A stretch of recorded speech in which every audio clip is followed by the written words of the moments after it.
Om Swastiastu. Halo semuanya, pada kesempatan kali ini kami dari perwakilan kelompok 3 akan membuat video podcast tentang tema OSIS masa depan sekolah kita tahun 2035. Di sini yang menjadi narasumber kami adalah Bu Tia. Dan kami yang menjadi host, saya Anita Anistania. Saya Nikoma Aprilia Putri. Saya Putri Kristina Dewi, guru bahasa Indonesia di SMB Cipang.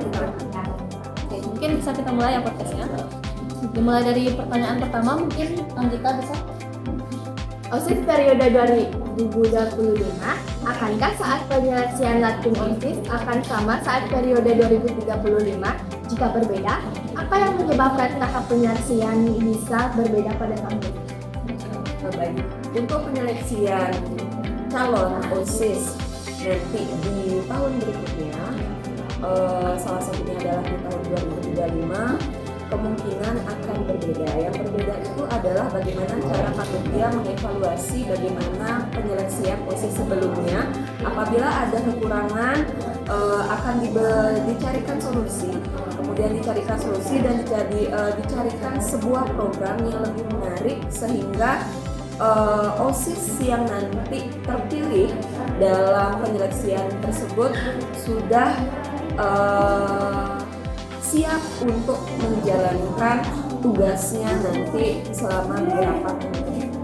Berarti kegiatan Latin OSIS tahun ke tahun itu kegiatannya berbeda-beda ya Bu? Iya, tergantung nanti dari evaluasi di penyelesaian tahap sebelumnya. Apabila misalnya ada satu program yang memang sudah bagus dan tidak ada kekurangan sama sekali, itu bisa kita tetapkan untuk menjadi sebuah program dalam penyelesaian. Apabila misalnya ada kekurangan, kita akan cari solusinya bagaimana seharusnya, apakah program itu akan digantikan atau misalnya kita evaluasi di mana kurangnya, di mana lebihnya, seperti itu.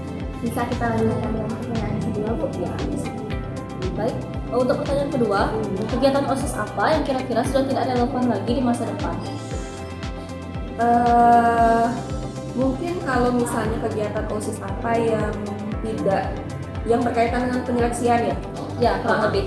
Penyelesaian itu tidak adanya perpeloncoan. Perpeloncoan itu adalah tidak adanya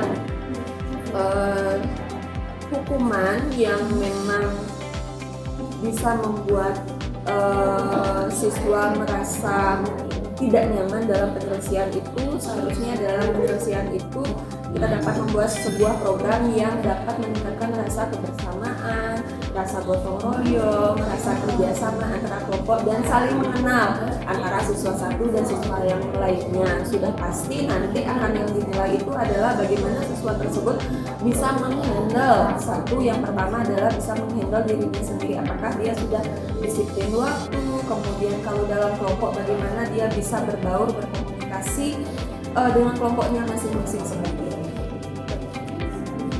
Untuk pertanyaan ketiga, bagaimana OSIS bisa tetap jadi wadah kepemimpinan ketika semua serba otomatis pada mungkin Ibu Coba ulang sekali. Bagaimana cara OSIS bisa tetap menjadi wadah kepemimpinan ketika semua serba otomatis dalam 10 tahun ke depan, yaitu tahun 2035? Oke. Bagaimana cara OSIS dapat memimpin? Menurut saya itu adalah bagaimana OSIS itu dapat membentuk karakter dirinya sendiri dalam menjadi seorang pemimpin, ya, karena kalian ketahui bahwa seorang pemimpin itu tidak mudah. Menjadi seorang pemimpin itu tidak mudah, kemudian bagaimana dia bisa memberikan contoh kepada teman-teman yang lainnya, kemudian memberikan bukan memberikan contoh tapi menjadi contoh bagi teman-teman yang lainnya, bagaimana caranya bersikap, bagaimana caranya berpakaian, kemudian bagaimana caranya apabila kalian bertemu dengan teman yang lainnya, kemudian bagaimana cara kalian memimpin sebuah kegiatan. Kalau misalnya contoh misalnya seperti bulan bahasa, kalian sebagai ketua panitia, bagaimana cara kalian untuk memimpin acara tersebut agar acara itu bisa berlangsung lancar. Jawabannya sangat bagus sekali ya. Bisa kita lanjut ke pertanyaan. Bagaimana kira-kira bentuk kelas dan fasilitas sekolah di tahun 2025? Nah, kebetulan kan Bu, gedung kita baru ini baru jadi tahun lalu. Nah, bagaimana apakah fasilitas yang ada di SMP Negeri Pagi tahun ini masih bagus pada saat tahun 2035 ini tidak? Menurut saya pada tahun nanti 2035 itu fasilitasnya sudah bagus dan pasti bagus karena kita bersama semua warga sekolah ini sudah menjaga dengan baik fasilitas yang diberikan oleh sekolah, oleh dinas. Kemudian apabila ada bangku, bagaimana cara kita merawat, kita diberikan gedung, bagaimana cara kita merawat dengan baik. Kita juga sudah melaksanakannya, melakukan pembersihan, menjaga dengan baik, tidak mencoret-coret tembok, tidak mencoret-coret media seperti itu. Jadi agar langsung nilai ya. Ya. Jadi agar gedung kita masih bisa dipakai sampai tahun 2035 itu kita harus menjaganya dengan baik ya Bu. Iya, harus menjaga dengan baik. Kalau misalnya tidak kita yang menjaga, siapa lagi? Karena kita ini adalah rumah kedua kita juga di sini. Oke, kalau begitu kita langsung ke pertanyaan terakhir saja ya Bu. Iya. Apa perubahan paling besar yang Ibu harapkan terjadi di budaya sekolah nanti? Perubahan besar yang Ibu harapkan nanti itu adalah karakter. Ya. Kenapa karakter? Karakter itu akan kalian gunakan sampai di masa depan. Ya. Jadi karakter bagaimana cara kalian bersikap dengan teman, bagaimana kalian bersikap dengan keluarga di rumah, bagaimana cara kalian bersikap dengan guru, bapak ibu pegawai di sekolah, itu adalah hal yang paling utama yang saya harapkan nantinya. Jadi karakter itu tidak cepat bisa kita ubah, ada prosesnya di sana. Contoh misalnya seperti kalian di bangku kalian ada sampah. Nah, ada sampah itu bukan sampah kalian. Masih beberapa ibu lihat itu tidak menjadi kebiasaan karena saya lupa.